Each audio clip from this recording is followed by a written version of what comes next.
Los oyentes de La Cafetera sostienen este programa. Hazte mecenas y únete ya a la Resistencia Cafetera. radiocable.com/mecenas. Buenos días, Resistencia. Después de un año escuchando desde la retaguardia, doy un paso más y contribuyo a la Resistencia Cafetera con mi mecenazgo. Creo que somos muchos los que tenemos la imperiosa necesidad de saber qué es lo que ocurre en el mundo que nos rodea, pero que a la vez no nos sentimos en sintonía con lo que vemos en los medios. Ya sea el tono de catastrofismo o el tipo de contenido, nos hace estar incómodos, a mí incluso en tensión, y nos obliga a buscar otro espacio. Por ello, y con mucho gusto, he decidido contribuir con mi mecenazgo en este espacio que me acompaña y me ayuda a creer que una sociedad mejor es posible. Un saludo, Resistencia. Son las 8:30 de la mañana. Las 7:30 en la Casa Museo de José Saramago. En Tías, Lanzarote. Buenos días, mundo. ¿Quieres un café? La Cafetera. En el programa La Cafetera de Radio Cable la ha entrevistado Fernando Berlín en La Cafetera. durante 20 minutos en Radio Cable y dice todo lo que van a mañana escuchar. en La Cafetera de Radio Cable. Radio Cable, que ha conseguido una auténtica primicia, ha entrevistado esta mañana y ha conseguido situar esa entrevista y lo que le ha dicho en los titulares de todos los... Dirige Fernando Berlín. Tuviera cuidado porque con las cosas que había dicho, que yo le oí la grabación del programa de Fernando Berlín, que lo... Mire, yo parafraseando a Radio Cable, no estás sola. So this is a dangerous moment in the Middle East. We will continue to work to avoid a wider conflict in the region. But we will take all necessary actions to defend the United States, our interests, and our people.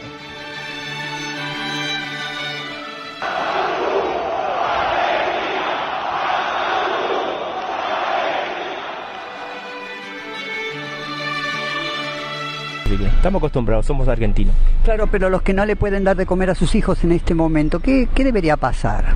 Porque veo que hay gente que dice que está comiendo una vez al día. Claro, por hecho esa gente estaba acostumbrada a otro tema y no tiene trabajo. Estaba acostumbrada a comer todas las comidas. Claro, a comer la comida y conseguir plata de arriba. Claro. Ahora va a tener que comer una vez por día. Y te va a salir a trabajar. Antes no trabajaba.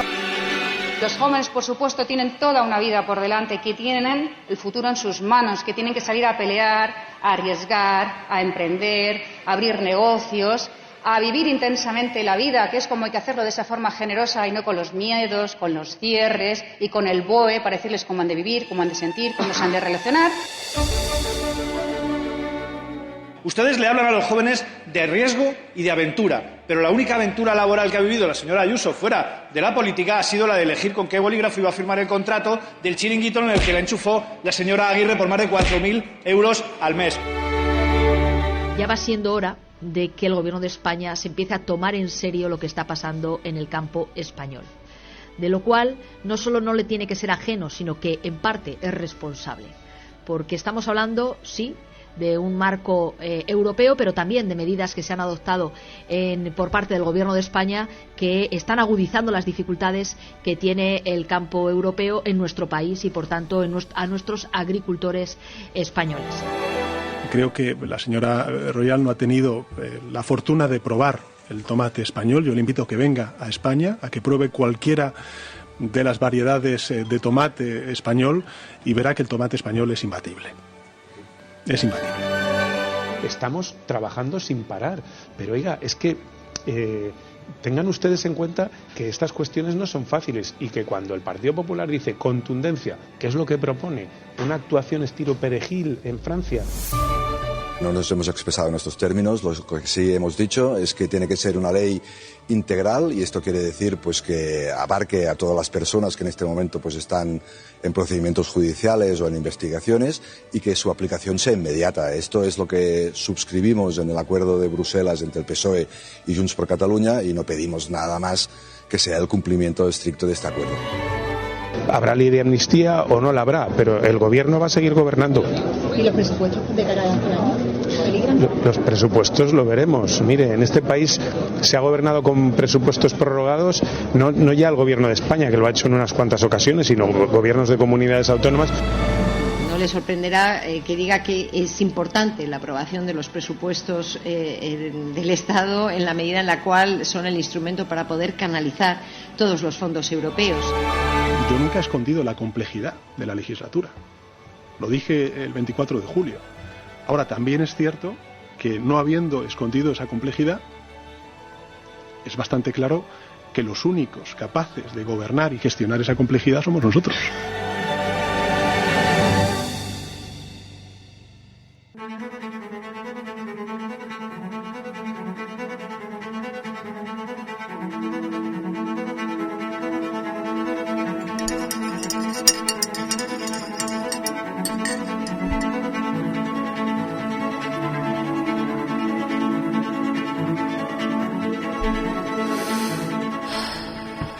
Muy buenos días, cafetera, bienvenidos una mañana más a este programa. Son apenas las 6 de la mañana, no ha salido siquiera el sol. Fernando Berlín sentado en el estudio, en pijama, en penumbra, como otros viernes.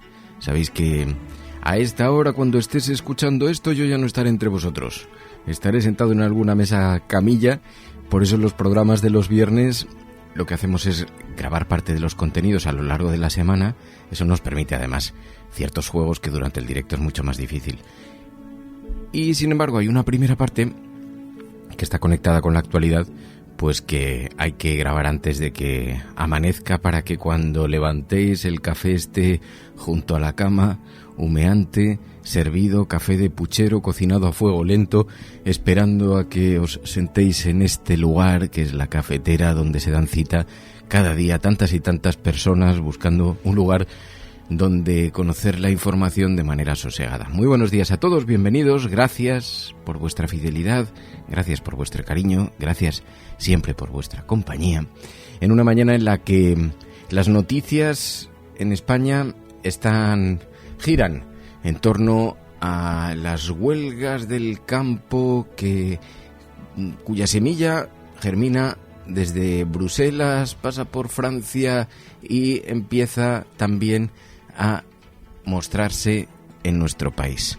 Eso arrastra la actividad política. La Unión Europea mira para otro lado, no propone medidas de calado contra el enfado agrícola, dice esta mañana la prensa conservadora, dice La Razón. Los agricultores compiten contra productos de terceros países que tienen requisitos más laxos y eso está provocando importantes protestas de los agricultores europeos que tuvieron un pequeño eco en la cumbre celebrada ayer en la capital comunitaria. Bruselas ve con preocupación cómo el malestar de la agricultura puede incrementar el apoyo a formaciones de tinte euroescéptico. El campo se puede acabar convirtiendo en un detonante para la movilización de los sectores más ultras y se mira con inquietud la manera en la que eso pueda llegar también a nuestro país. La guerra del campo. En portada también en el periódico ABC, la Comisión propone flexibilizar las exigencias medioambientales para calmar a los agricultores ante el temor de que las protestas refuercen a partidos anti-europeístas en año electoral. Así que exigencias medioambientales que han sido conquistas, logros que han mejorado los productos en materia de seguridad alimentaria, también en materia de protección al medio ambiente, se podrían terminar convirtiendo en la avanzadilla de los retrocesos en materia medioambiental. Bueno, de esto vamos a hablar algo. Está, como digo, sí, en las portadas de los periódicos y por lo que estoy viendo en las propuestas, en los esquemas de guión que tenemos antes de acudir a las tertulias, sospecho que va a ser un tema sobre el que haya que debatir. Es toda una paradoja, porque es verdad que desde la diplomacia española están preocupadas por el giro que pueda dar la Unión Europea, ahora cuando se celebren las elecciones europeas, en materia conservadora. Una de las primeras cosas que se verían afectadas son precisamente las medidas de calado climático, las medidas para luchar contra el cambio climático, además de otras consideraciones sociales que nos imaginamos y que no son precisamente muy tranquilizadoras. Os doy algunas claves. Ayer Eduardo Garzón lanzaba un hilo de Twitter. Creo que es interesante que lo tengamos presente porque vamos a escuchar muchos argumentos. Escucharemos al Partido Popular diciendo que esto que está ocurriendo en el campo es culpa de España, de las medidas de España, a pesar de que aquí todavía no ha habido movilizaciones relevantes. Puede que las haya, que se contagie este clima de tensión, pero el Partido Popular ya está mirando, ya está viendo cómo horadar, cómo subirse al carro de la agricultura contra el gobierno. Y está diciendo que es culpa del gobierno, que es culpa de Pedro Sánchez. Ya va siendo hora de que el gobierno de España se empiece a tomar en serio lo que está pasando en el campo español, de lo cual no solo no le tiene que ser ajeno, sino que en parte es responsable, porque estamos hablando, sí, de un marco europeo, pero también de medidas que se han adoptado por parte del Gobierno de España que están agudizando las dificultades que tiene el campo europeo en nuestro país y, por tanto, a nuestros agricultores españoles. Hablamos de más impuestos, hablamos de más costes, hablamos de más prohibiciones cuando hablamos de España y, por tanto, de la situación que viven y padecen los agricultores en España. Es el momento de dejar de atacar a la agricultura. Es el momento de dejar de atacar constantemente por parte del gobierno a los agricultores, a todos esos hombres y mujeres que trabajan en un sector tan importante para nuestro país y que al final, gracias a ellos, pues todos comemos. Y comemos, yo creo, que muy bien y gran producto. Porque no hay que olvidar que cuando hablamos de España hablamos de la huerta de Europa. Y también queremos denunciar todos los ataques que se están produciendo por parte de autoridades francesas a el producto español, con el silencio del Gobierno de España, cuya primera obligación es proteger y defender al agricultor español. Así que el Partido Popular dispuesto a subirse al carro de la agricultura todo lo que sea suficiente para atacar al gobierno. Claro, Eduardo Garzón lanzaba un hilo de Twitter donde nos proporciona algunas claves sobre lo que está sucediendo. Las protestas se deben básicamente a la entrada de productos agrícolas ucranianos que entran muy baratas por culpa de la suspensión de los aranceles que se aprobó tras la invasión rusa y también por la retirada de las ayudas a la energía. Esas ayudas que se aprobaron después de la invasión, que han sido retiradas y que han provocado una escalada de precios. Si además le sumas la firma del Tratado de Libre Comercio entre la Unión Europea y Mercosur, que, como dice Garzón, amenaza con la entrada de nuevos productos agrícolas latinoamericanos con un precio más bajo, y los requisitos medioambientales de la Unión Europea, que son más exigentes que en otros países que compiten, por ejemplo Marruecos, pues entonces lo que tenemos es que la subida de precios para los productos nacionales hace que se vuelva muy difícil. En España, ¿qué es lo que está ocurriendo? Como no está sucediendo exactamente eso, ¿por qué? Por eso no están movilizándose tanto los agricultores, de momento, porque en cuanto empiece ahora a dar allí a hociquear el PP, Vox, etcétera, veremos cómo esto salpica también a la calle, intentarán trasladarla a la calle, pero en España estos factores no afectan tanto, uno, porque los productos de Ucrania no son tan importantes aquí, dos, porque se mantienen las ayudas al transporte, y porque aquí no se ve el acuerdo de la Unión Europea con Mercosur como una amenaza. Pero además es que aquí tenemos una ley aprobada por este gobierno de la cadena alimentaria que hace también que los precios estén limitados. Claro, tiene gracia que ahora la derecha se preocupe de todas estas cuestiones cuando estamos viendo cómo el incremento de precios se está justificando, se está mirando para otro lado, cuando vemos que en origen los agricultores tienen enormes dificultades, pero luego en la estantería del supermercado pega unas subidas de precio absolutamente bestiales, absolutamente brutales. ¿Y qué propone el Partido Popular para resolver eso? Cero, patatero. Bueno, el caso es que esto es una de las cuestiones que seguramente nos van a acompañar en los próximos días, que provoca todo tipo de reacciones, entre ellas la del presidente del gobierno. Ahora estamos presumiendo de tomates. El tomate español, queridos amigos, es imbatible. Pedro Sánchez. Creo que la señora Royal no ha tenido la fortuna de probar el tomate español. Yo le invito a que venga a España, a que pruebe cualquiera de las variedades de tomate español y verá que el tomate español es imbatible. Es imbatible. Lo dice porque Ségolène Royal hizo unas declaraciones en esta misma semana en las que se lanzó contra los productos españoles. Decía, ¿habéis probado los tomates bio de España? Son incomestibles. decía Ségolène Royal. Una crítica que lanzó acusando a los tomates españoles de ser falsos bio y de ser incomibles. Dicen que se engaña al consumidor, que aquí son incomestibles, dijo en un plató de televisión la exministra francesa Ségolène Royal, que pertenece al Partido Socialista francés y se supone que por eso pues son partidos hermanos con el PSOE de España. Parce que les produits bio espagnols, je vous le dis, ce sont des faux produits bio. Et donc, l'agriculture française qui fait un effort de qualité, de santé, qui est auxiliaire de la santé publique. Quand on diminue les pesticides, on y reviendra peut-être, on est auxiliaire de la santé publique, qui aménage le territoire, qui est présent sur les territoires, qui maintient les prairies, qui maintient la biodiversité. Pero ¿cómo puede decir eso Ségolène Royal con lo sofisticada que parece? ¿Cómo nos puede tocar el orgullo patrio hasta en el tomate? Tocándonos los tomates, la Francia de Ségolène Royal, claro, tiene mucha gracia, porque aquí de pronto eso, el patriotismo se ha sentido herido, donde hasta que te menten los tomates resulta un agravio. Hay gente que es capaz de llevar esto al conflicto abierto, que ayer le preguntaban a Óscar Puente, me hace mucha gracia porque además tenía mucha razón. Decía, vamos a ver, nosotros en esta crisis tenemos mucho que hacer, pero ¿qué hacemos contra Francia? ¿Qué queréis? ¿Que invadamos como vosotros con perejil? Estamos trabajando sin parar, pero oiga, es que tengan ustedes en cuenta que estas cuestiones no son fáciles y que cuando el Partido Popular dice contundencia, ¿qué es lo que propone?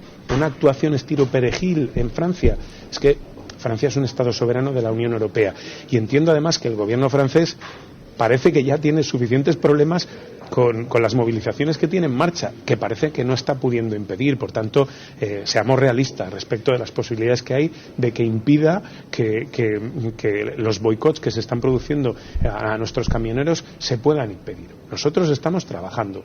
Lo que no hacemos es sobreactuar, que es lo que en este caso entiendo que está haciendo el Partido Popular.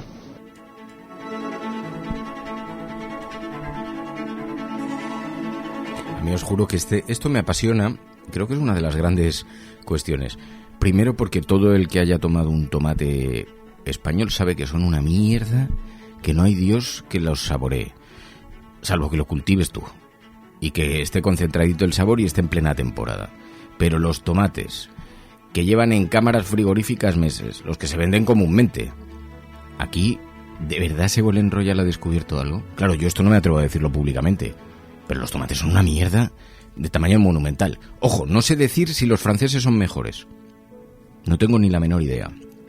Que tengo dudas de que aquí lo bio tenga la consideración que tiene en Francia también. Porque aquí le llamamos bio a cualquier cosa. Que tiene una trazabilidad relativa y que no se hayan usado pesticidas. Pero no es lo único que conforma la etiqueta de calidad bio. Pero es igual. Como la crítica de Ségolène Royal tenía que ver con eso, con el sabor de los tomates. Yo creo que no hay cosa. Aquí lo vemos, yo creo que salvo los dulcitas de Mercadona, en origen, entonces, hace 3 años, porque ahora, yo no sé si es que los meten en cámara. A ver, no soy ningún experto catador en tomates, pero este debate lo hemos tenido aquí en la cafetera. Lo hemos tenido aquí con la audiencia. Y de forma generalizada salió esta idea de que, efectivamente, el tomate español ya no es lo que era.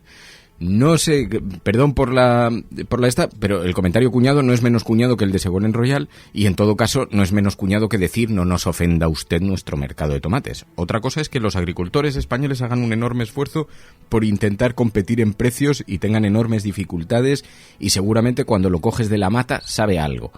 Pero desde luego, el que llega a las estanterías, si alguien tiene por favor una prueba, ya sabéis, apartado postal 18018, 28080 de Madrid, nos enviáis una pequeña muestra, una cajita de tomates, que nosotros encantados, pues haremos la degustación pertinente. Pero honestamente, decir que los tomates y los productos, porque además, una cosa que me resulta muy llamativo, es que las críticas al producto español no son nuevas. Nosotros nos sentimos muy orgullosos de nuestro sector primario. Pero, y es verdad que en términos de productividad se ha avanzado muchísimo. No hay más que irse a Almería a ver el océano de plásticos. Y la manera en la que hemos ido avanzando en tecnologías para poder cultivar sin apenas tocar la tierra. Ahora, nos hemos convertido en una gran industria de esto. Bueno, las multinacionales que operan, porque cuando hablamos de agricultores en España ya no estamos hablando de minifundistas. Son 4 o 5 grandes compañías que se han hecho con todo el mercado. pero algunos de los cuales efectivamente también le compran a los pequeños minifundistas. Pero vamos, incluso la Huerta de Madrid, yo lo veo, ya se está llenando en Villa del Prado, en la zona de Navalcarnero, ya se están llenando también de invernaderos. El caso es que con este asunto otros creen que lo que se daña es el orgullo patriótico. A ver, es una cuestión comercial, efectivamente nos hace daño, pero a lo mejor deberíamos también aprovechar para abrir una reflexión sobre cómo podemos mejorar. Cualquiera dice esto públicamente, ¿eh? Porque yo no quiero ser quemado en la misma... Bueno, si me queman en la misma pira que a Ségolène Royal, pues ni tan mal. Pero cualquiera dice esto. Porque en efecto los productos españoles han sido criticados históricamente. Nos pasó en la guerra del pepino también, que alguien dijo que podía contener virus contagiosos, y por los procesos españoles de limpieza y de recogida se montó un lío increíble y se empezó a hablar de la calidad de los productos de la huerta de España y no salía muy beneficiado, ¿eh? En fin, el caso es que esta es una guerra que nos acompaña ahora, portada del periódico ABC, la guerra del campo alarma a la Unión Europea, y como ayer los manifestantes colapsaron la capital belga con tractores y con barricadas, y en unas imágenes muy elocuentes, calles incendiadas por los tractoristas que se veían en las calles precisamente belgas. Mientras esto lo vemos en esas portadas, en El País, el campo se planta en el corazón de Bruselas. La Comisión promete reducir la carga administrativa a los agricultores. Indignación de los productores por el ataque en Francia al tomate ecológico español.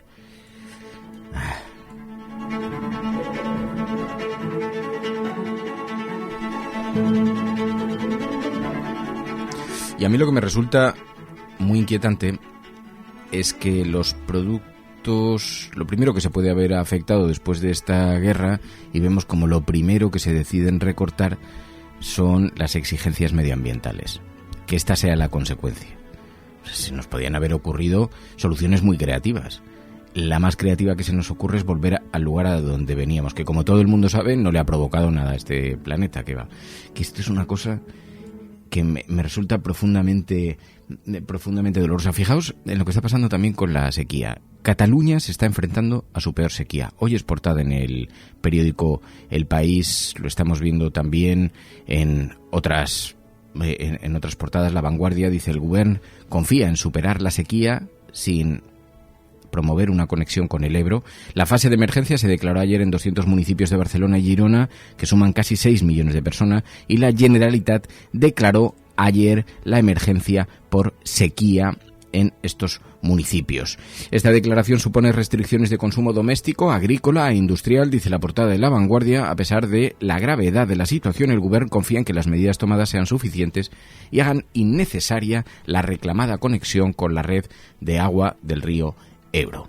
Un grito desesperado desde Cataluña que hace que las autoridades pidan esfuerzo, comprensión a la ciudadanía. Cataluña está sufriendo la peor sequía del último siglo y de hecho llevamos 40 meses en los que el régimen pluviométrico está siendo pues extremadamente débil y de hecho pues el número de lluvias es nulo o muy pequeño, ¿no? Por lo tanto, después de estos 3 años en los que no está lloviendo como Cataluña necesita, y pese a haber activado todas las medidas en el ámbito de provisión de agua de fuentes alternativas a los embalses, y en este sentido hemos pasado del 15% de agua que llega a las casas que proviene de la regeneración y de la desalinización al 55%. Ha habido un esfuerzo importante por parte del Govern, por parte de la ciudadanía, en la reducción del consumo de agua, por parte del tejido productivo de Cataluña en las inversiones para un uso más eficiente del agua, y también por parte de los ayuntamientos para robustecer la red de abastecimiento de agua. Pese a todo este esfuerzo que nos ha permitido retardar 15 meses la entrada en emergencia, el día de entrar en emergencia pues ha llegado debido a la sequía que se está prolongando. Esto va a suponer pues la activación de unos límites al consumo por habitante y día, también una serie de restricciones en porcentaje para distintos usos del agua, y vamos a continuar trabajando para poder superar esta situación lo antes posible. Estamos preparando Cataluña para poder superar esta situación, y estoy convencido que gracias al esfuerzo conjunto de la ciudadanía, reduciendo el consumo como ha venido haciendo hasta ahora, del tejido productivo, invirtiendo para un uso más eficiente del agua, de los ayuntamientos, pues modernizando las redes de abastecimiento, y del Govern de la Generalitat con la construcción de desalinizadoras, ampliación de las existentes, la apuesta por la regeneración, vamos a superar este momento de dificultad. El lunes hablaremos aquí precisamente con Greenpeace, porque la sequía no solamente está provocada por la falta de lluvia, también tiene que ver con la mala gestión, también tiene que ver con los recursos que se destinan no solamente a la agricultura, al urbanismo, sino también a los extraordinarios consumos que demanda la industria de la ganadería intensiva. Va a ser uno de los grandes debates, porque la mala gestión en la planificación hidráulica nos hace llegar a que es imposible de sostener la demanda actual, sobrepasa el uso sostenible de los recursos hídricos, la mala gestión del modelo agrícola y del modelo ganadero intensivo, que es la principal causa de contaminación del 57% de las aguas subterráneas. No oiréis que nadie apunte esto en televisión, pero la cuestión es cómo se apuesta por la reducción de la demanda y cómo se apuesta por la reducción de la exigencia en la gestión. A ver cómo se puede hacer para conseguir que esas industrias de agricultura, de ganadería intensiva, dejen de deteriorar, de desgastar los acuíferos. A ver quién es el guapo ahora que se le ocurre poner en pie de guerra a la industria ganadera. Es uno de los asuntos sobre los que, por cierto, también hemos escuchado pronunciarse a Podemos, que ha defendido limitar el agua a las macrogranjas y a la agricultura hiperintensiva ante la sequía gravísima que estamos padeciendo. Es importantísimo que el campo sea rentable. Y además que sea una actividad de futuro para que pueda haber relevo generacional. Para mí el relevo generacional en el campo sería una política de Estado.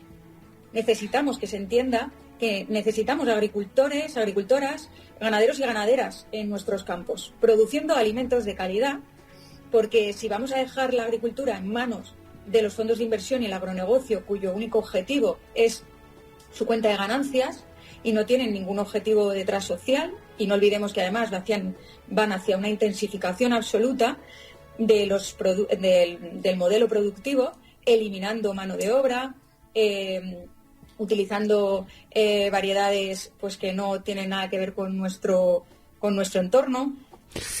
Es lo que decía Irene de Miguel desde Podemos en La Base, en Canal Red. Pues con esa lectura nos encontramos esta mañana en la voz también de organizaciones como Greenpeace, que reaccionan ante la declaración de emergencia por sequía, recordando que la sequía no solamente se produce por la falta de lluvia, que también está relacionado con la mala gestión, y los colectivos ecologistas, sociales y vecinales lamentan la falta de responsabilidad y la falta de valentía de las administraciones, y mientras se pide reducir la demanda de agua con medidas estructurales que sean urgentes. Porque al final siempre da la impresión de que las medidas de emergencia en lo que consiste son en reducir las demandas, las exigencias medioambientales, como hemos visto en la crisis de la ganadería en Francia, y en lugar de hacer una reflexión más profunda y empezar a pensar en cómo cierto tipo de industrias nos está poniendo patas arriba todos los sectores. A lo mejor una declaración de emergencia podía empezar por colocar los focos en otro lugar. Pues bien, eso es lo que tenemos esta mañana, que por cierto hay algunos artículos, y la verdad es que resulta muy inquietante la situación, porque fijaos lo que ha ocurrido, lo destacaba el diario.es. Resulta que en Andalucía hemos visto un problema inesperado de la sequía. En los grifos está saliendo agua radiactiva. Al vaciar acuíferos en Málaga o en Almería, lo que ha sucedido es que el agua se extrae de mayores profundidades. Y en algunos abastecimientos se han dado cuenta que eso implica que contienen algo de radiación, teniendo que declararlos no aptos para el consumo humano. Se busca agua debajo de las piedras, decía Néstor Cenizo en el diario.es, cada vez más al fondo, y eso ha generado un problema totalmente inesperado. El agua sale de algunos grifos con radioactividad. Han tenido que restringir, por tanto, su uso en la pedanía de Málaga, de Maro, y en varios municipios y barrios de Almería. Lo mismo que ha ocurrido en Roquetas de Mar a primeros de año. Hemos visto cortes de agua por ese motivo, y en esos casos la Administración está advirtiendo de que el agua radiactiva no se puede utilizar ni para beber, ni como ingredientes, ni para preparar alimentos, aunque sí para limpiar el hogar, la vajilla o para el aseo personal, pero empeora la calidad y pone en riesgo el consumo seguro. Claro, tantos años diciendo cuidado que el cambio climático coloca la desertificación y a España en primera línea de riesgo, y todo el mundo mirando el meteorito y celebrando su llegada para que termine con nuestra civilización. Y aquí, del cambio climático, parece que nos podemos permitir ahora hacer un pequeño paréntesis en el combate contra la emergencia climática a cuenta de la crisis económica. Pero si la esencia del problema está relacionado precisamente con lo que estamos manteniendo en suspenso. Bueno, hoy en Público.es miles de agricultores toman el barrio europeo de Bruselas justo en el inicio de la cumbre de la Unión Europea. Hogueras, quemas de palés, filas de tractores haciendo sonar los claxon por las calles aledañas a la sede del Parlamento Europeo y de la Comisión, que es la escena con la que se encontraron los líderes europeos. Los agricultores en pie de guerra, Francia viviendo una importante movilización que ha bloqueado París y después ha llegado a Bruselas, y todo el mundo espera ahora que nadarán, estarán hociqueando.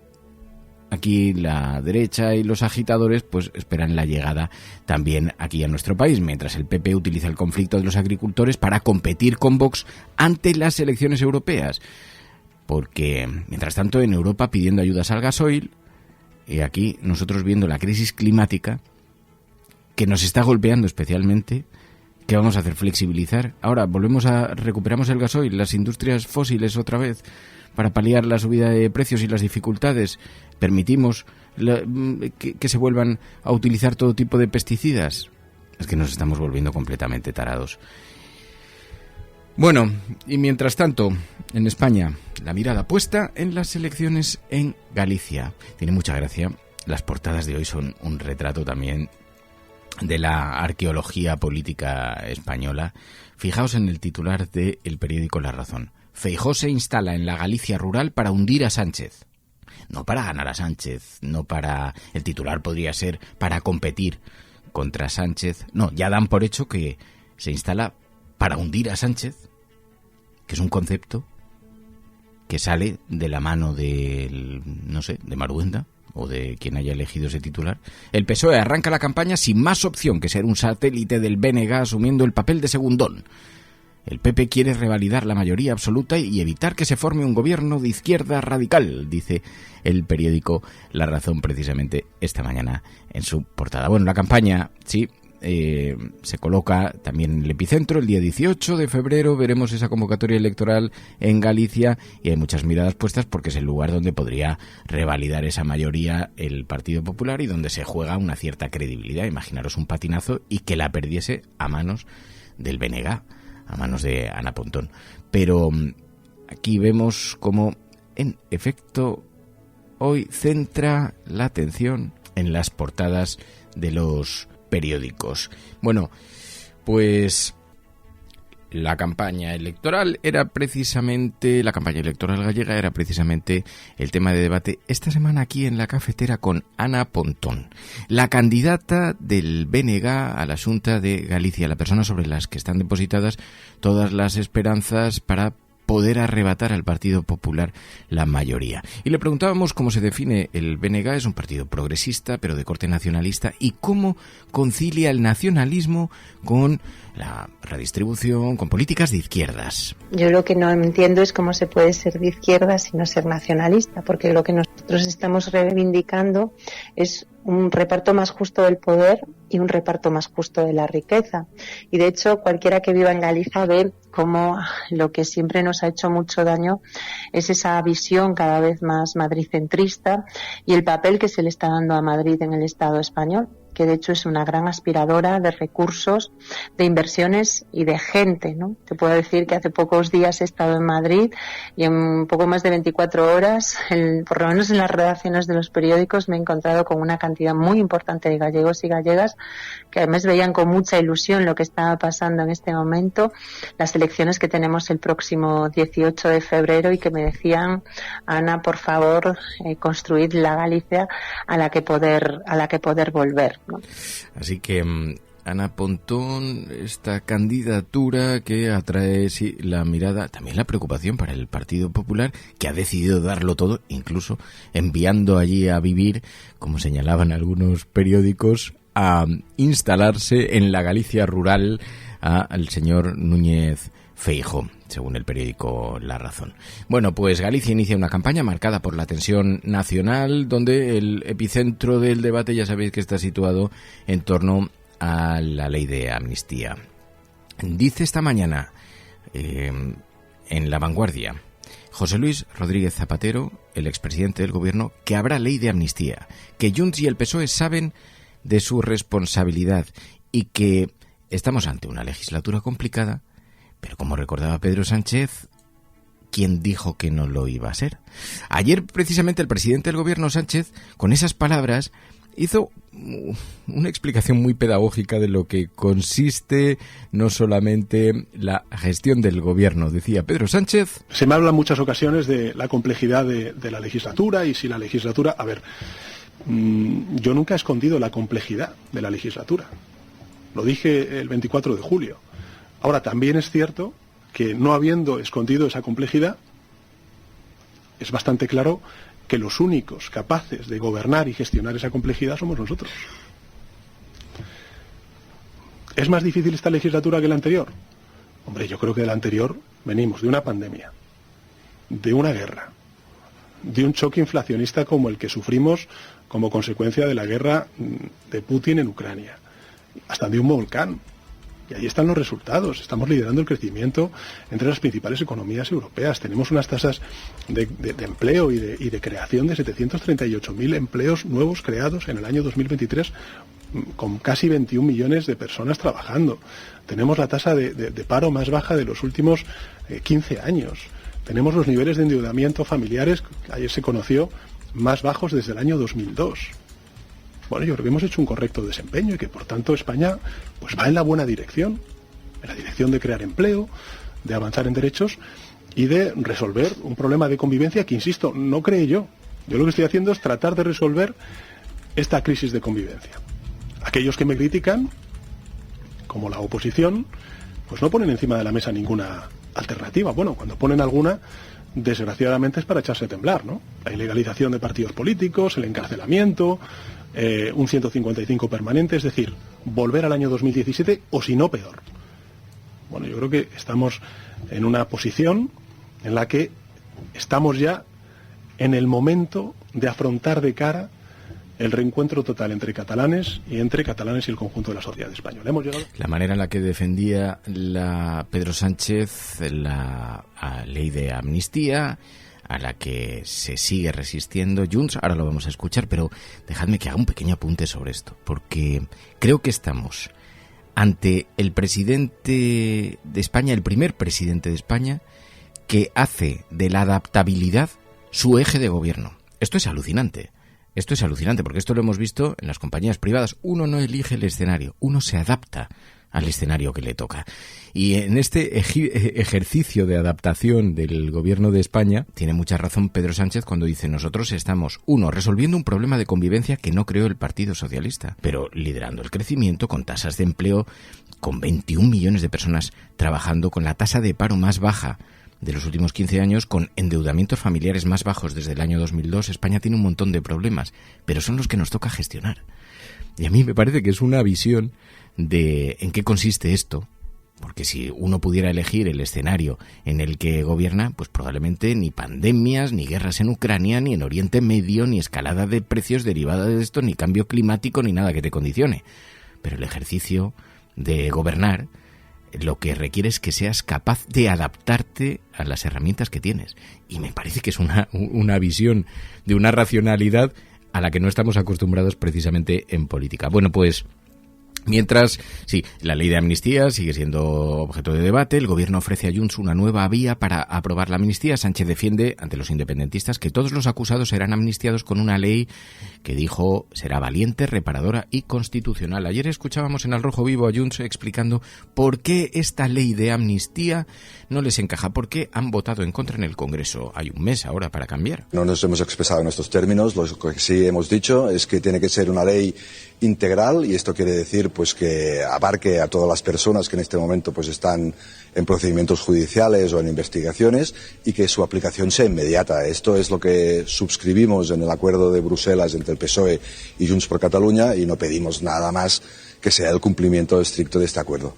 Así que la ley de amnistía sigue todavía en el foco, mientras vemos en el país el fiscal del caso Tsunami critica al juez por falta de argumentos. El Ministerio Público tilda de injustificada e inmotivada la exposición de García Castellón, que relaciona a Puigdemont y a Marta Rovira con el terrorismo. Nos encontramos con algunos titulares esta mañana en la prensa que son absolutamente indigeribles. Según el periódico El Mundo, Sánchez declara inocentes a los imputados por terrorismo, afirma, mientras los jueces investigan que la amnistía incluirá a todos porque no son terroristas, y dice que hay 24 investigados en 2 causas, entre ellos varios CDR, ya en espera de juicio por preparar explosivos, dice el periódico El Mundo, haciéndose eco de todas estas investigaciones, muchas de las cuales pues ya conocemos de antemano en qué situación quedaron, denuncias que se lanzaron y que señalaban a gente de los CDR por tener cohetes, fuegos artificiales en su casa, y les colocaban casi como a yihadistas. Pero esto es alucinante porque lo encontramos en algunas portadas de los digitales. La ley de amnistía puede convertirse en un nuevo sí es sí para los yihadistas, dicen los bufetes de abogados. No, la ley de amnistía afecta a los delitos relacionados con la convocatoria del 1 de octubre, no con otros delitos. Es una cosa increíble, se amnistían a los que están siendo investigados en el marco de eso, no en el marco de los terrorismos.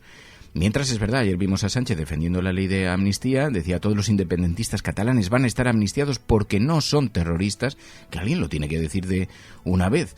Y mientras tanto, efectivamente, en la prensa conservadora, pues intentan sacar todos esos casos en los que pueden buscar un paralelismo, aunque se trate de delitos de naturaleza diferente y que no están acogidos por la amnistía. Bueno, en todo caso, esta mañana también nos encontramos con que una de las cuestiones es que esta tensión con Junts puede provocar que no salgan adelante los presupuestos generales del Estado. Nadia Calviño ya ha dicho que para recibir los fondos europeos deberíamos tener unos nuevos presupuestos. No le sorprenderá que diga que es importante la aprobación de los presupuestos del Estado en la medida en la cual son el instrumento para poder canalizar todos los fondos europeos. Entre 2021 y 2023 el objetivo y han servido para canalizar las transferencias de los fondos europeos, y ahora que entramos en la segunda fase, los presupuestos determinan el marco para poder desplegar esos préstamos.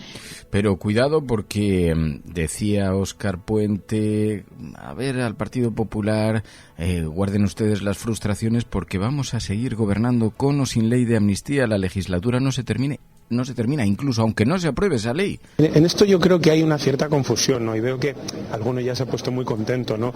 La legislatura está en marcha, nosotros vamos a seguir gobernando. ¿Habrá ley de amnistía o no la habrá? Pero el gobierno va a seguir gobernando. ¿Y los presupuestos de cara a este año? ¿Peligran? Los presupuestos lo veremos. Mire, en este país se ha gobernado con presupuestos prorrogados, no ya el gobierno de España, que lo ha hecho en unas cuantas ocasiones, sino gobiernos de comunidades autónomas. La señora Ayuso, creo recordar que estuvo 3 años sin presupuestos, prorrogando los presupuestos de 3 años. Por lo tanto, hay muchas cosas que hacer. Tenemos los presupuestos del año 2023 que son muy buenos, son un marco que permite un volumen de inversiones muy grande, que están muy bien adaptados a la ejecución de los fondos europeos. Una buena prueba de ello la tenemos hoy con los anuncios que hemos hecho en esta tierra. Por tanto, en fin, por supuesto que todo gobierno quiere aprobar sus presupuestos y eso es lo que vamos a intentar.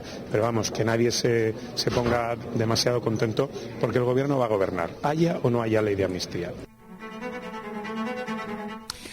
Bueno, pues esta es la fotografía de actualidad que nos encontramos precisamente en un tiempo en el que el mundo nos está dando muestras muy inquietantes de la deriva que tiene. Fijaos, estábamos viendo cómo en Argentina los anarcocapitalistas intentan defenderse de la subida de precios mirando para otro lado, también con la altivez y la arrogancia que siempre destapa el reportero Sergio Rodríguez, que los va encontrando por las calles y va sacando debajo de las piedras esta gente escondida en la sociedad. ¿El aumento o porque se quedó sin nafta? No, por el hecho que me quedé sin nafta, no. ¿Qué opina de los aumentos así mensuales, demás, la comida, las tarifas y demás? No me afecta, digamos. ¿A usted no le afecta? No. ¿Qué piensa que hacen las personas que sí le afectan y que los sueldos no aumentan? La gente trata de sobrevivir, de sobrellevar la vida porque esto sigue, así que estamos acostumbrados, somos argentinos. Claro, pero los que no le pueden dar de comer a sus hijos en este momento, ¿qué debería pasar? Porque vio que hay gente que dice que está comiendo una vez al día. Claro, por hecho esa gente estaba acostumbrada a otro tema y no tiene trabajo. Estaba acostumbrada a comer todas las comidas. Claro, a comer la comida y conseguir plata de arriba. Claro, estaban acostumbrados a comer 3 veces al día, tendrán que desacostumbrarse, dicen ahora los anarcocapitalistas después de las subidas de precios del gobierno de Milei. Fijaos en cómo estos discursos vacíos, que no contienen nada, salpica a la política en todo el mundo. Fijaos en el discurso de Ayuso sobre los jóvenes y el trabajo. Los jóvenes, por supuesto, tienen toda una vida por delante, que tienen el futuro en sus manos, que tienen que salir a pelear, a arriesgar, a emprender, a abrir negocios, a vivir intensamente la vida, que es como hay que hacerlo de esa forma generosa y no con los miedos, con los cierres y con el BOE para decirles cómo han de vivir, cómo han de sentir, cómo se han de relacionar y cómo tienen que irse directamente a las colas del hambre como hacen sus amigos en Venezuela y en otros muchos países donde lo único que hacen es arruinar a generaciones enteras con sus políticas de la subvención, del agravio, del cierre y del miedo que también se les da a ustedes. No como las de Argentina, que no están provocando nada. Bueno, pues precisamente era contestada por Emilio Delgado de Más Madrid, que le hablaba del trabajo de los jóvenes. Que sea Isabel Díaz Ayuso la que presuma de carrera profesional. Ustedes le hablan a los jóvenes de riesgo y de aventura, pero la única aventura laboral que ha vivido la señora Ayuso fuera de la política ha sido la de elegir con qué bolígrafo iba a firmar el contrato del chiringuito en el que la enchufó la señora Aguirre por más de 4.000 euros al mes, o el propio señor Serrano, que se acaba de marchar, que tampoco se le conoce ninguna actividad profesional o empresarial fuera de la política. ¿Qué riesgos corren ustedes? ¿Se dan cuenta de que cuando le dicen a las familias que tienen que arriesgar y que tienen que exponerse, pueden llegar a pensar que a lo mejor no tienen la suerte de que les perdonen un crédito de más de $500.000, como sí le sucedió a la familia de la señora Ayuso? ¿Se dan cuenta de que no parece muy lógico que la señora Ayuso diga que los jóvenes pidan lo suyo, le parezca estrambótico, pero que ella esté maniobrando para garantizarse una paga vitalicia de por vida cuando deje la política? Así que ni una mentira sin contestar, ni una exageración sin contestar. Bueno, en un mundo además en el que la ola de inestabilidad es bien preocupante, Biden ha sancionado a los colonos, a 4 colonos israelíes por la violencia contra palestinos en Cisjordania. Los nombres de los 4 sancionados serán anunciados, pero funcionarios estadounidenses han explicado que están implicados en disturbios, en ataques a civiles y en daños a la propiedad. Y Estados Unidos ha impuesto sanciones a 4 colonos en la Cisjordania ocupada bajo una nueva orden ejecutiva firmada por el propio Joe Biden. Emite una orden que sanciona a esos colonos y se mira con cierta esperanza este nuevo movimiento de Estados Unidos. Dicen que están adoptando un enfoque holístico para toda la crisis, no solamente en Gaza, sino en el contexto más amplio, en Israel, en Gaza, en Cisjordania y en la región en general. Bueno, así envían un mensaje de que no todo es posible, una pequeña esperanza. Mientras, también hemos visto en España cómo en Vitoria se recibía al Maccabi de Tel Aviv al grito de Palestina libre, Palestina Askatu. Decían, el mundo no puede mirar para otro lado.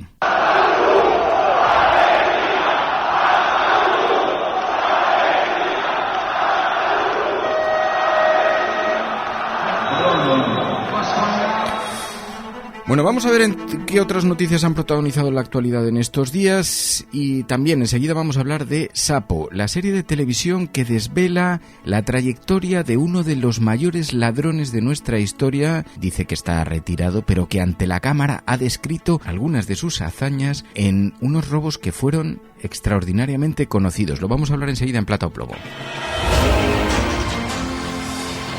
Investiga el paradero de 2 pinturas de Goya y otros 12 cuadros de los robos más espectaculares de los últimos años. La trama es casi de película. Han participado el FBI. Y valoradas en 300 millones de euros. Sorolla, Bruegel y Juan Gris, entre otros. De la empresaria Esther Koplovich, la que es una de las mujeres más ricas del mundo.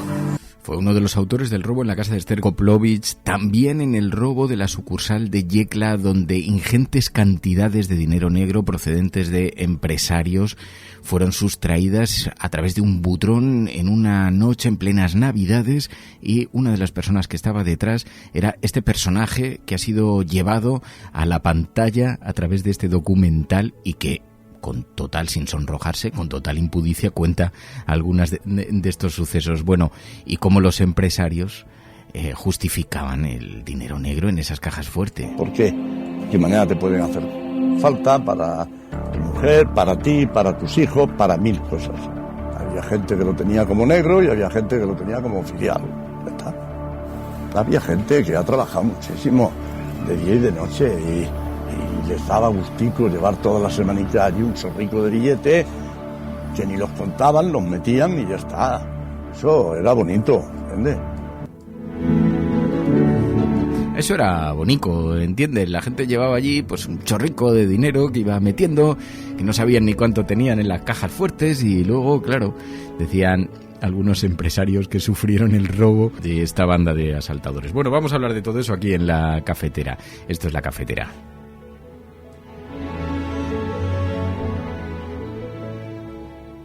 Programas de radio, de televisión en España, la prensa burlándose de nuestra propuesta. Podrán decir todos los periódicos del mundo lo que quieran. Que la democracia va a ganar. En España, el ex vicepresidente del gobierno... En España finaliza el recuento de votos en los comicios municipales y autonómicos con una participación del 64%. Rodrigo Rato is under investigation. Dejaré lo mejor de mí, para poder estar a la altura de la confianza que ustedes me han entregado.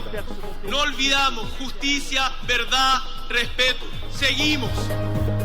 Bueno, pues ya sabéis que los viernes aquí en La Cafetera también abrimos un capítulo para analizar la prensa internacional, la manera en la que han hablado de España y cómo han proyectado la imagen de este país en el exterior, con Pilar de la Peña. Pilar de la Peña, buenos días.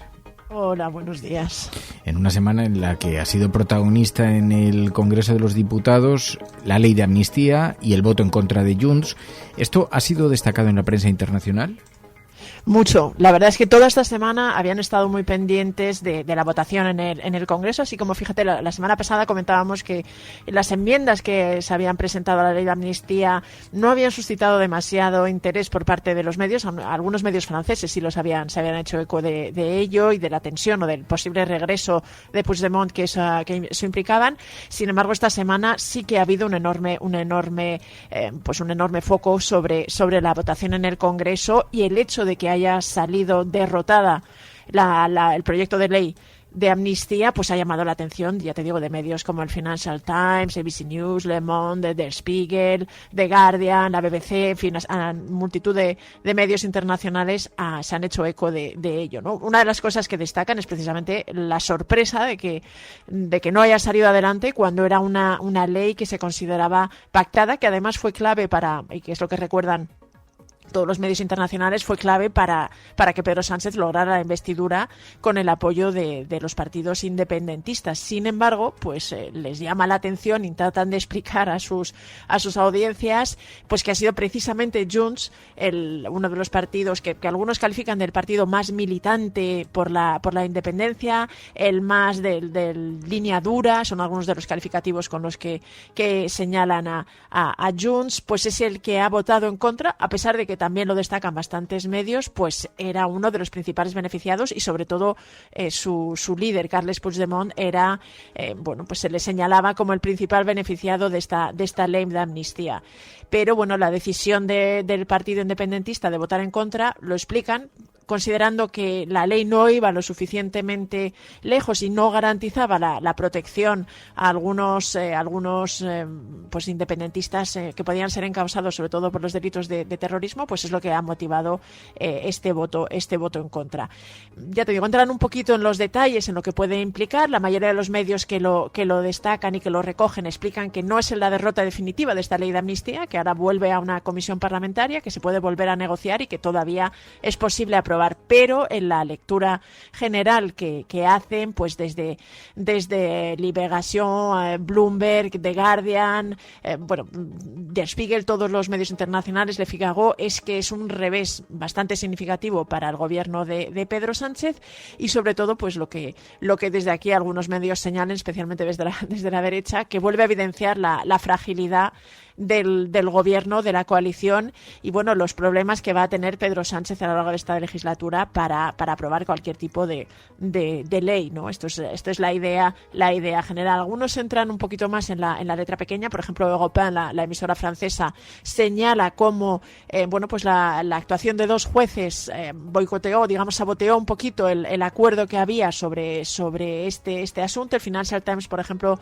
señala y advierte que esa coalición que había formado Pedro Sánchez pues podría tambalearse por lo que considera una revuelta independentista y bueno, más allá de la sorpresa que ha generado este voto en contra de Junts, aunque ya se había anunciado y de hecho en los artículos de la prensa internacional que alertaban o que señalaban que esta era una votación crucial ya se comentaba, pero sí que ha generado bastante sorpresa que finalmente se consumara esa amenaza y ese voto en contra, a pesar de que era la ley por la que habían estado negociando y digamos defendiendo tanto tiempo y por lo que con el argumento por el que habían apoyado la investidura de Pedro Sánchez.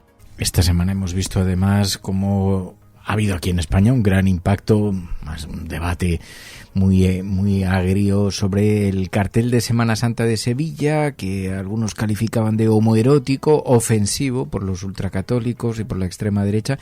Esto ha tenido mucho impacto en la prensa internacional. Pues bastante, sí, la verdad.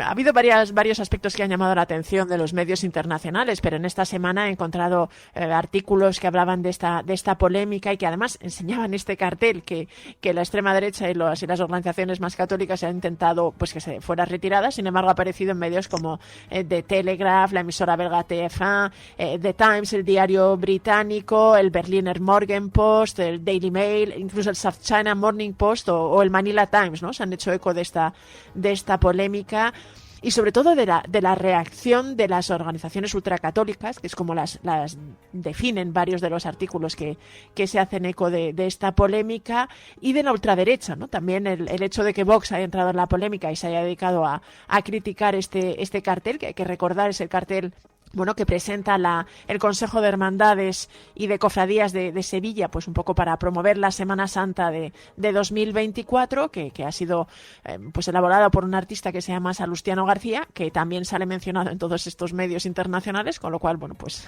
eso que se lleva de esta polémica.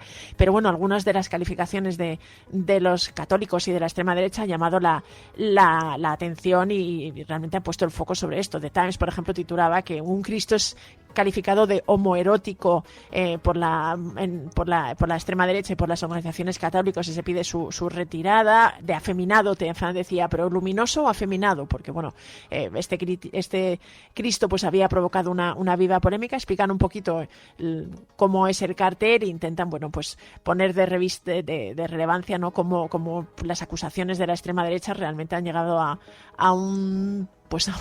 una serie con unos términos y con una valoración que les ha llamado la atención. Y eso que algunos medios, por ejemplo, el TF1, la emisora francesa, recuerda que es una polémica que sorprende un poquito en un país como España, despenalizó la homosexualidad en 1978, pero que desde entonces se ha convertido en uno de los países más abiertos para la comunidad LGTBI, ¿no? Y que esta polémica que tenía también algunos tintes homófobos y de odio en este caso había sorprendido, aunque destacaban que había habido una cierta ola conservadora que había resurgido en España un poco de la mano de la emergencia de Vox, el partido de ultraderecha.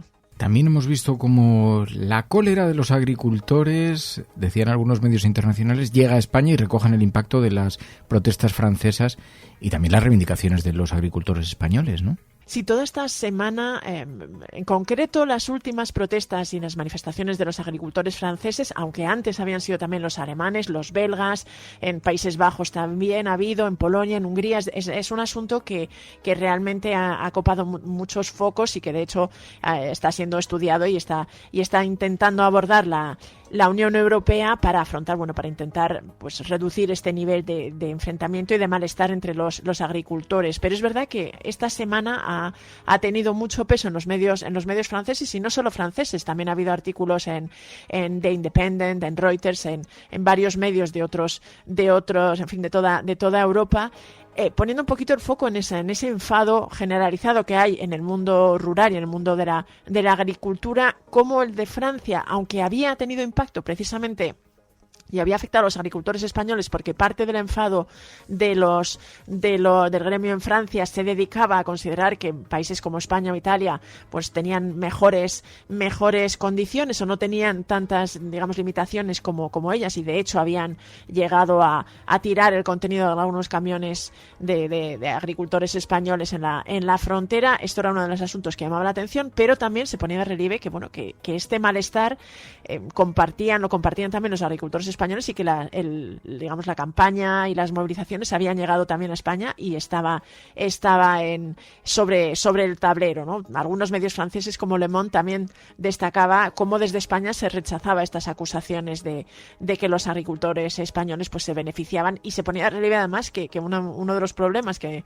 enfrentan los agricultores es la sequía y el problema con el agua, ¿no? Que en este sentido había algún aspecto que no era exactamente igual en el malestar que afecta a buena parte del mundo agrícola en el resto del continente, que tiene a veces que ver con la burocracia europea y con algunas de las normas que tienen que ver con el llamado el Green Deal, todos estos acuerdos para fomentar la transición ecológica, y estaba generando todo este malestar que también existe el temor de que sea capitalizado por algunas formaciones de extrema derecha y que, por un lado, contribuyan a dificultar las vidas y, en general, el normal funcionamiento de las sociedades en países como Francia, Alemania o incluso España, y, por otro, que pudiera tener luego un reflejo en las votaciones, por ejemplo, al Parlamento Europeo que tendrán lugar en junio. Oye, Cataluña, hablábamos precisamente ayer en la cafetera, el plan para la sequía, esta situación de emergencia por falta de agua decretada en Barcelona y en los alrededores. Bloomberg lo ha señalado, ha hablado del plan para sobrevivir sin agua. Sí, la verdad es que el hecho de que este jueves se haya declarado la emergencia por agua en Barcelona y en más de 200 municipios de la zona con importantes restricciones es un asunto que esta semana también ha llamado bastante la atención de medios internacionales, desde Associated Press a Euronews. En general sí que han puesto el foco y lo han puesto de relieve, pero el artículo de Bloomberg era interesante porque señalaba un poquito los esfuerzos que se estaban llevando a cabo para revertir esta situación, ¿no? Y en concreto hablaba de cómo el titular era algo así como Cataluña se va a gastar 2.600 millones de dólares para intentar sobrevivir sin lluvia, ¿no? Sin precipitaciones y sin agua casi, o al menos para buscar alternativas a la lluvia como fuente de agua, ¿no? Era un artículo que explicaba un poquito como desde Cataluña llevaba bastante, y en concreto la Generalitat llevaba bastante tiempo trabajando en este proyecto, que tenía mucho que ver con invertir en desaladoras, pero también con adaptarse a una situación y a un clima que va a ser drásticamente diferente al que ha venido disfrutando Cataluña, y que sobre todo iba a tener una importante reducción de precipitaciones y de agua, ¿no? Y ponía un poco de relieve los esfuerzos que se estaba haciendo, ya te digo, centrando bastante en las desaladoras y en experiencias pioneras que se estaban llevando a cabo en Cataluña en este sector y en general en todo el esfuerzo de adaptación que se estaba haciendo. Hemos visto además cómo ha tenido mucho eco también la ola de calor de esta semana, que ha llevado a superar los 30 grados en algunas partes de España. Sí, todos estos asuntos tienen un poquito que ver también con el tema o tienen mucho que ver con el tema de la sequía, pero esta ola de calor en pleno mes de enero, técnicamente el mes casi más frío del año, pues el hecho de que llegaran a alcanzar los 30 grados en algunas localidades, que se fuera a la playa, ¿no? Euronews, por ejemplo, pues destacaba esta situación y algunos medios internacionales más, los 30 grados que se habían llegado a medir en algunos municipios, pues han llamado la atención y han sido puestos de relieve, insistiendo en que esto también, a pesar de que hay una especie de siempre como de mito o de imagen un poco soñada en Reino Unido, ¿no? En España tienen 30 grados, que hay una parte de la gente que lo ve como una buena noticia, pues intentaban poner de relieve que esta situación es completamente anómala para esta época del año y genera una serie de problemas añadidos, como por ejemplo la sequía, y puede tener un impacto muy significativo para España y en general en todos los ámbitos. También hemos visto otros asuntos que han llegado a la prensa internacional. Reuters fijándose en los pescadores de Senegal, de Indonesia, de Perú, que decían están manteniendo a flote la industria pesquera de España. Sí, este es un reportaje que ha hecho la agencia británica, un reportaje un poco en profundidad, porque en concreto, además es un reportaje con muchas fotos, realmente un ensayo fotográfico siguiendo a un pescador senegalés que se llama Babou Diouf, y explican un poquito todo su historia, ¿no? Cómo llegó a España en pateras, haciendo el viaje hasta Canarias desde Senegal, con todas las dificultades que había tenido, que llegó a España en 2006 y que ahora llevaba varios años trabajando a bordo de un pesquero en Burela, ¿no? Contaban un poquito toda su historia, pero de fondo lo que también ponía de relieve este reportaje es cómo en la actualidad realmente la industria pesquera española está en buena parte sostenida gracias a pescadores extranjeros y de otros países. En concreto, pues explicaban que en Burela, esta localidad gallega, pues en algunos barcos hasta 7 de los 10 pescadores o tripulantes del barco son de nacionalidades, no son españoles, son de nacionalidades extranjeras. Hay especialmente muchos senegaleses, pero también indonesios, que están especialmente valorados por sus habilidades para la pesca de palangre, pero también peruanos, y que en general ahora mismo destacaban y entrevistaban a algunos pues digamos capitanes de barcos españoles que destacaban que si no es por la llegada de inmigrantes, realmente la industria española va a tener muy complicada su supervivencia, porque cada vez son menos los jóvenes españoles que quieren dedicarse a esto, ¿no? Y lo ponía un poquito de relieve. También señalaba que la industria pesquera española tiene un futuro complicado, especialmente la pesca de palangre, que en este caso era a lo que se dedicaba este inmigrante senegalés, pero bueno, hablaba un poquito de los retos y de cómo de momento pues incluso la inmigración estaba teniendo este efecto en la pesca en España. Pues Pilar de la Peña, gracias, muchas gracias. Gracias a todos.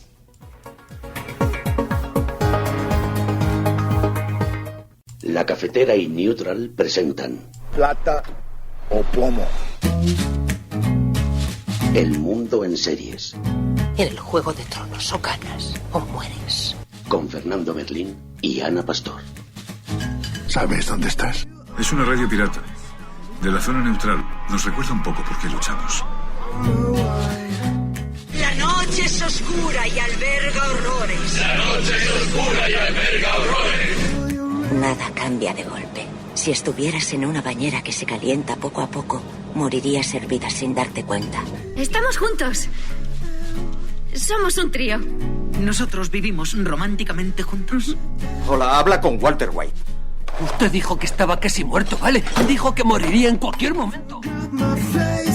Éramos capaces de ser y hacer todas esas cosas porque estábamos informados por grandes hombres reverenciados. Plata o plomo, el mundo a través de las series de televisión, a través de los documentales, de las películas, con Ana Pastor, Neutral. Ana Pastor, muy buenos días.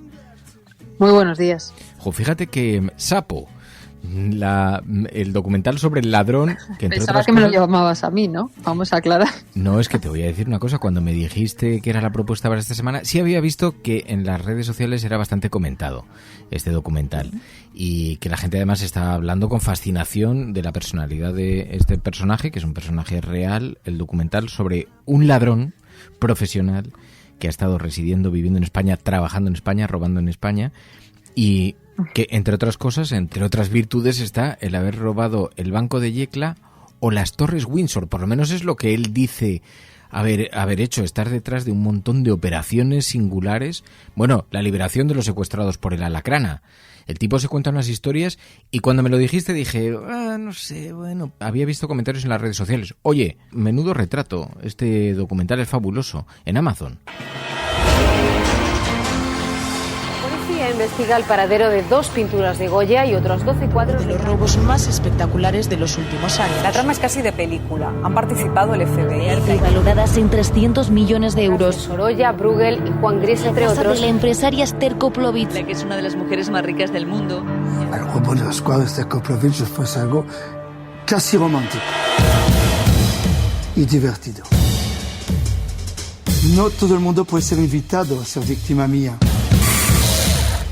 En Amazon, sí, es un documental que tiene 2 temporadas, acaban de estrenar la nueva, no es ficción, cuando tú estabas haciendo el relato de sus, como decías, irónicamente virtudes, desde luego es un personajazo bastante desconocido en realidad para los casos en los que ha estado metido, está considerado de los años 90 uno de los ladrones más efectivos, o no sé cómo decirlo, de la historia de nuestro país. Él no es español, pero como tú decías, ha residido aquí.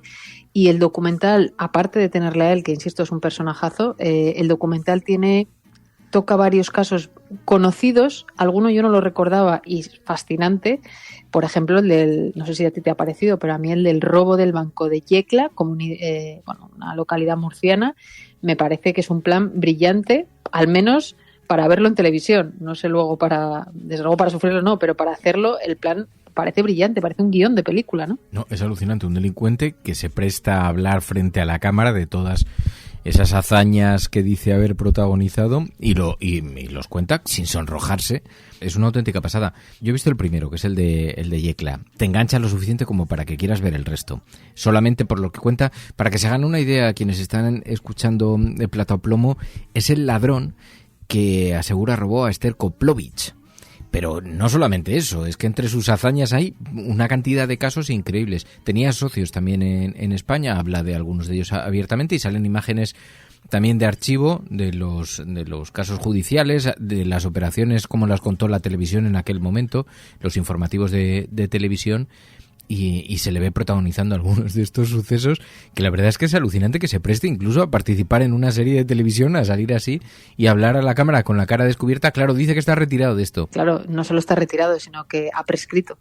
Los delitos por los que pudiera estar acusado han prescrito. Es verdad que la manera de narrarlo del equipo de Señor Mono, que es la productora que ha hecho ambas temporadas y que es quien ha creado este documental, es fascinante, ¿no? Decíamos el de Yecla, por si la gente no recuerda o no sabe de qué estamos hablando, una noche de Nochebuena en la localidad de Yecla, Murcia, mientras la mayoría del pueblo está en la Misa del Gallo, 12 de la noche, ambientamos ahí la escena.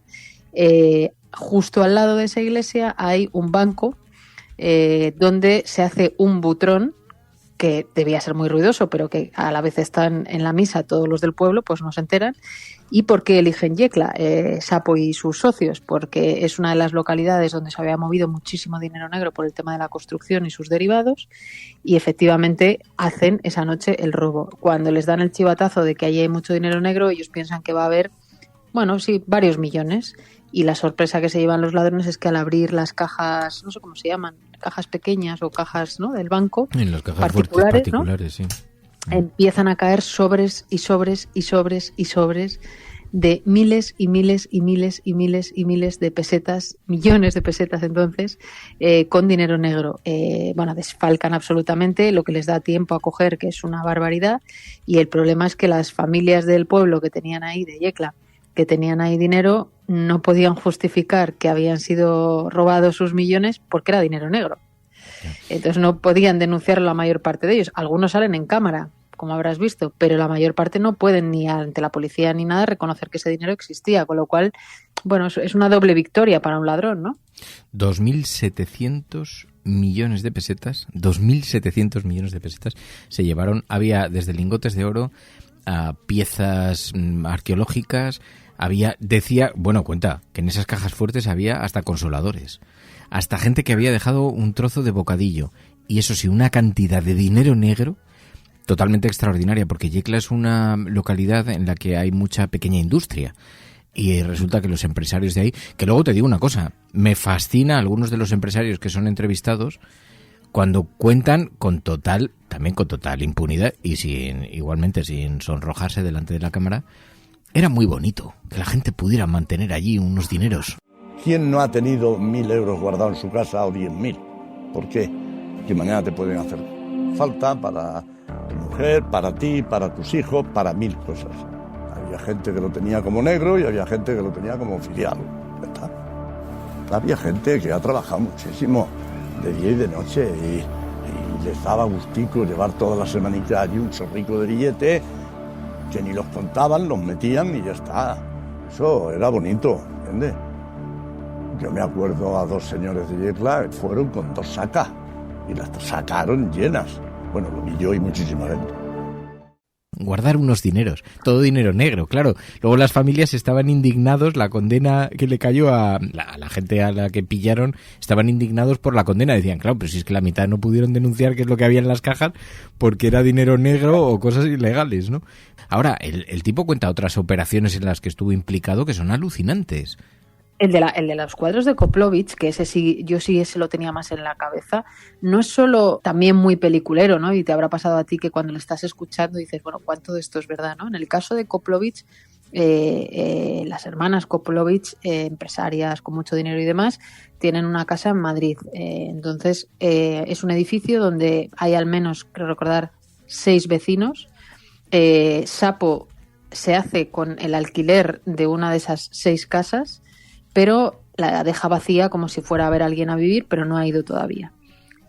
Consigue hacerse, que es parte de la trama, con el guardia de seguridad que está al mando esa noche, lo tiene medio sobornado, no recuerdo muy bien cómo lo consigue, pero lo más increíble es que cuando roba los cuadros, los guarda durante semanas y semanas en ese piso del mismo edificio. Es decir, la policía estaba buscando los cuadros fuera, y no me refiero solo fuera de Madrid, sino fuera incluso de España, y resulta que el tipo pensó que la manera más inteligente de que no buscaran cerca, no lo iban a hacer, pues era guardarlos ahí, ¿no? Entonces, bueno, lo cuenta y hay ratos, ¿verdad?, que parece que dices, mira, es que es imposible, ¿no? Una persona que debe tener su casa tan protegida, tan custodiada, sus obras de arte que son tan caras, bueno, pues estaban a nada en la casa que está pegada a ella. No, lo que es absolutamente alucinante es una vida de película la de este tipo. Habla de sus golpes más célebres y claro, son 4 episodios, ¿no?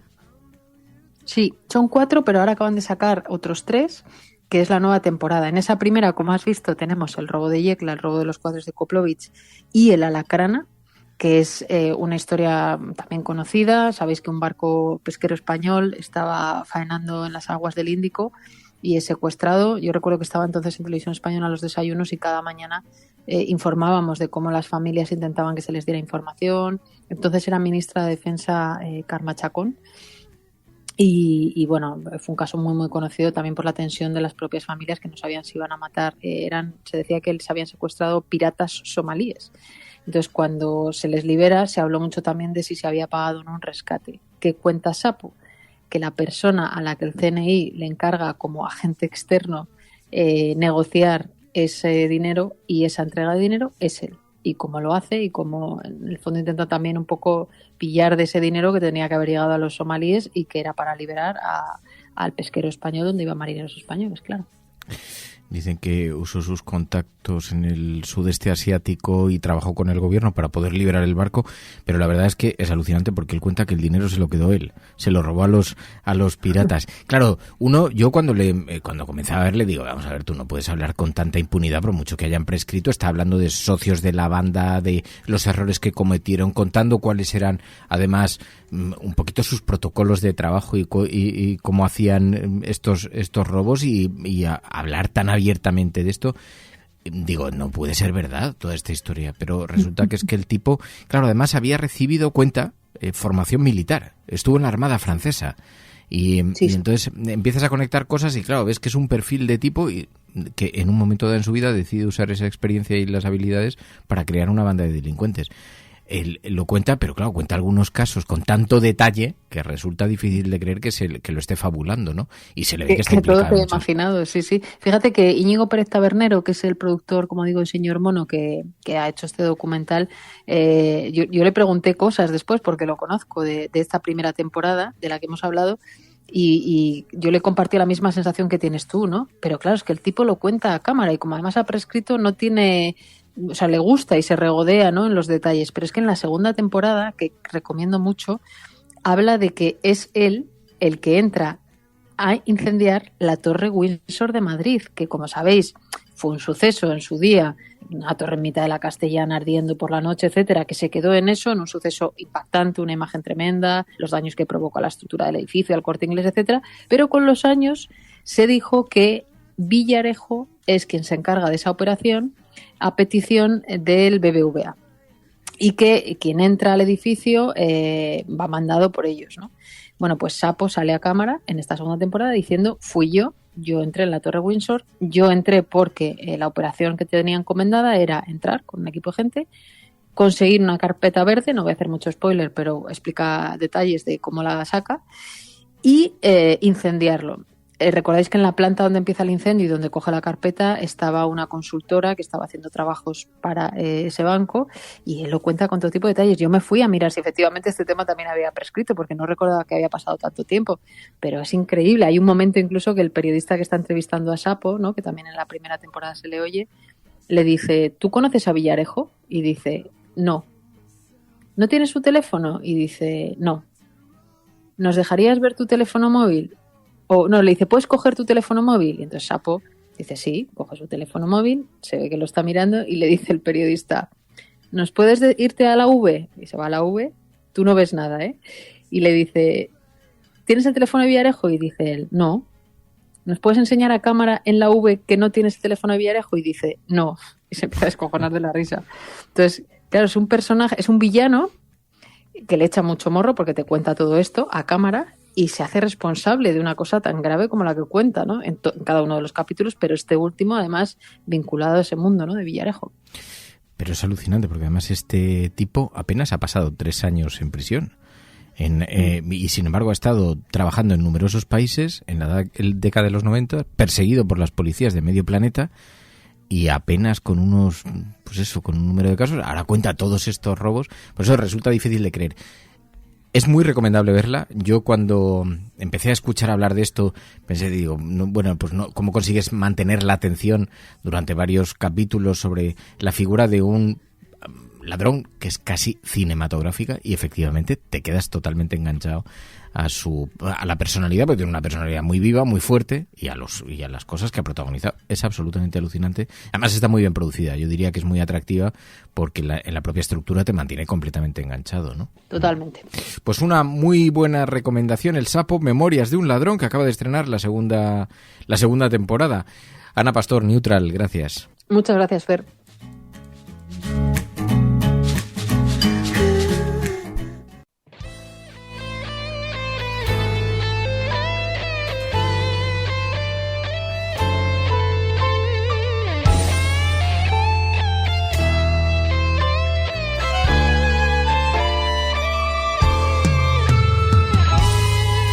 Peggy 18.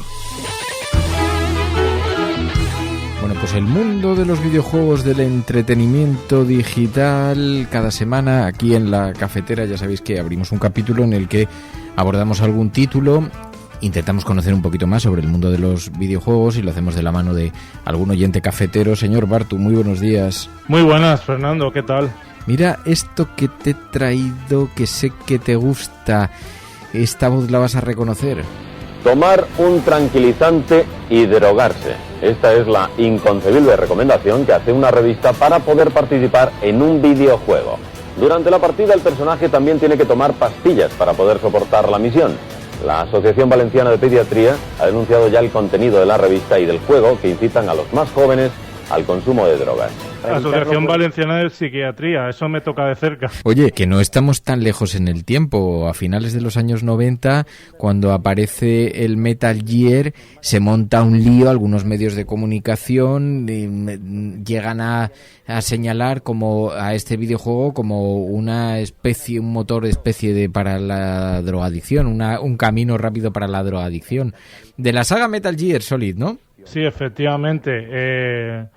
Sí, la verdad es que a finales de los 90 hubo como una serie de juegos que causaron gran controversia. El Metal Gear Solid 1 fue uno de ellos, otro fue el Final Fantasy VIII, del cual, bueno, desafortunadamente ocurrió aquel famoso asesinato del chico de la katana, que también algunos recordarán quizás, pero quiero decir, al margen de lo funesto de estos hechos, que bueno, en el caso de Metal Gear Solid, como tú bien indicabas, Fernando, se indicaba que este juego iba a ser como...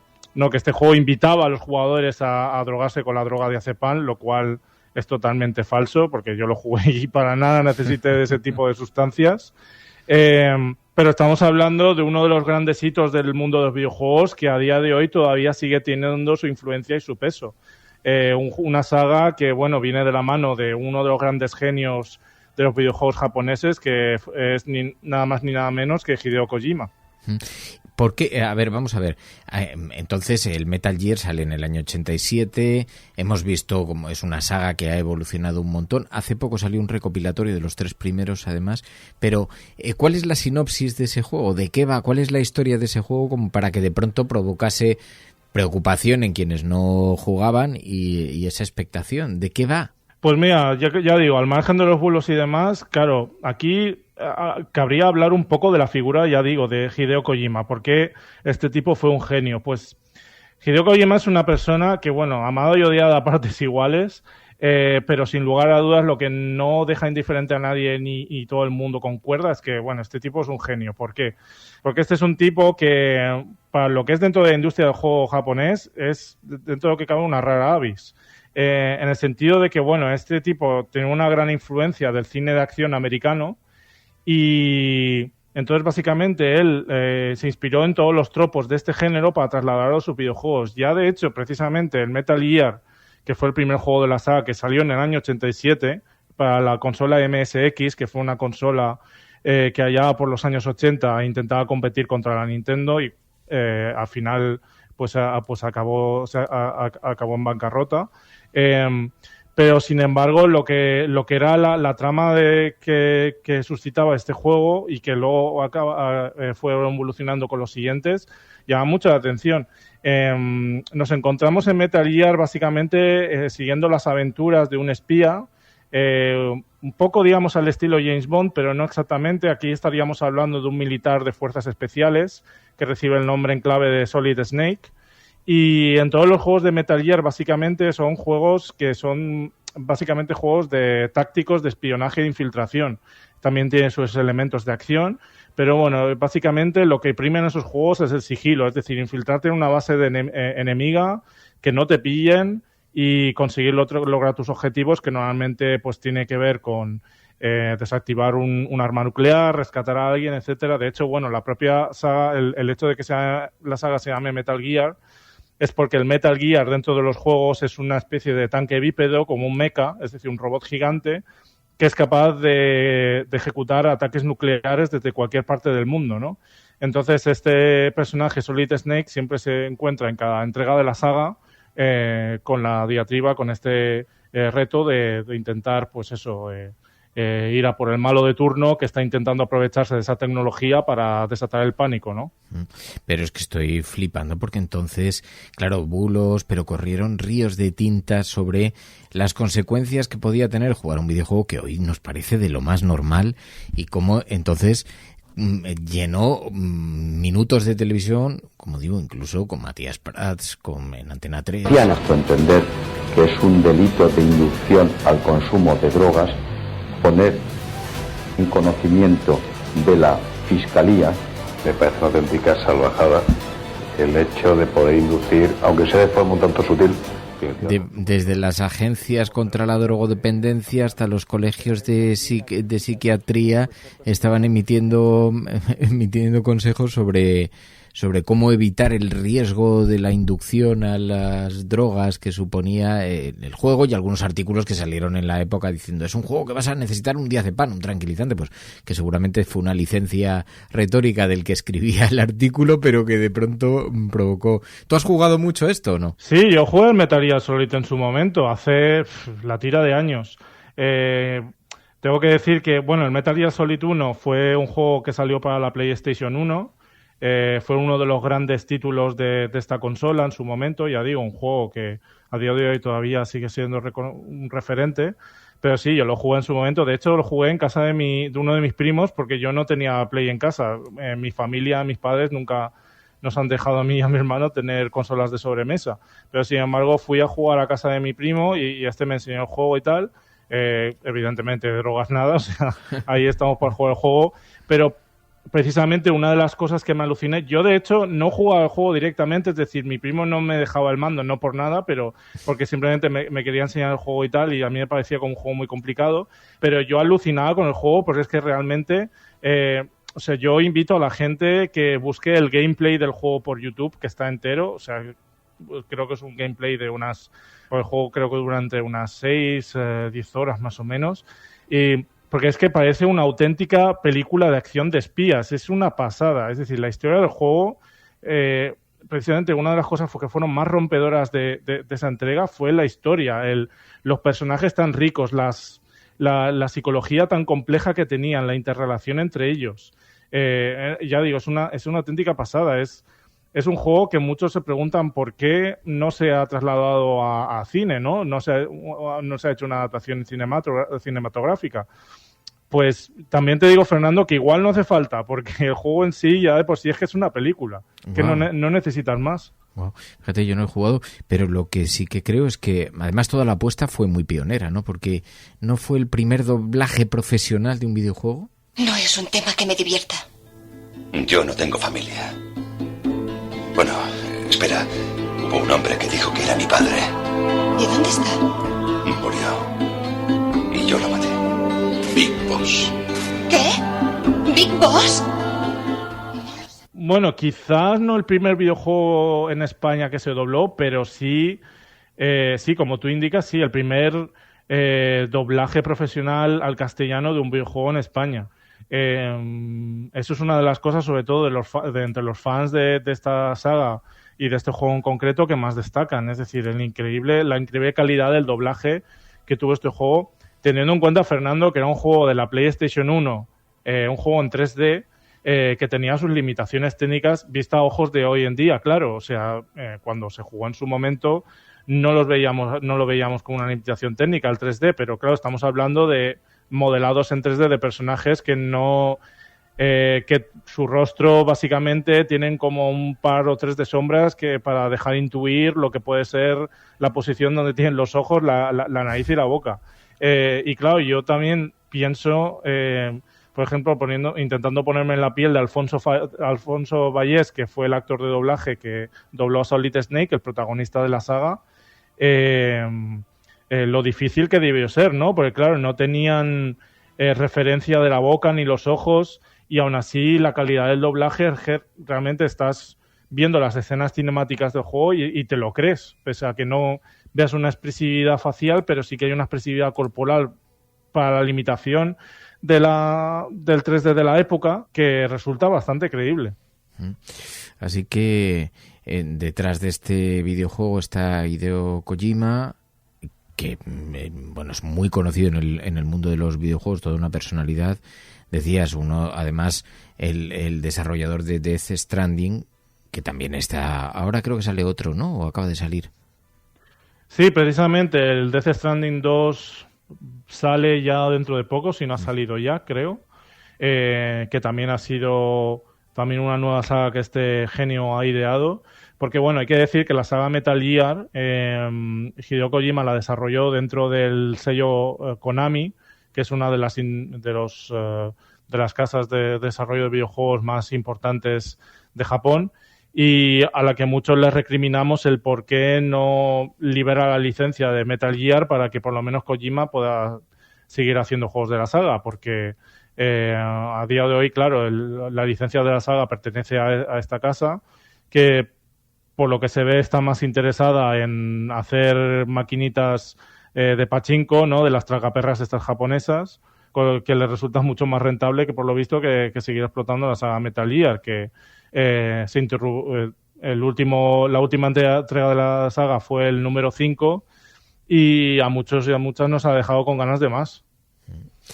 Pues la saga Metal Gear Solid, hace poco salió un recopilatorio de los 3 primeros, pero es una saga que si nos vamos al arranque, nos vamos al año 87, donde efectivamente al mundo de los videojuegos se lo observaba con una increíble singularidad, como hemos podido escuchar de la boca de Matías Prats.